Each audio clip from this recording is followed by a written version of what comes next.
What are the forces that bring about change in history? This is our great preoccupation as historians. One thing that makes a difference is the role of dissent. Dissent is a historical force, people who demand a different and better way of life. Today, men and women enjoy the right to vote. But who put the issue of democracy on the political agenda?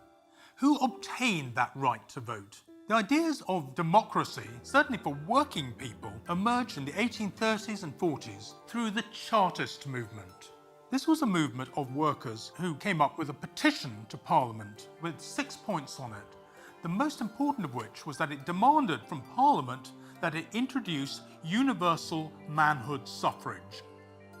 Now, one of the leading Chartists was a black man called William Cuffy, and he argued that because Parliament had refused to introduce universal suffrage, then the Chartists should resort to bloody revolution and physical violence.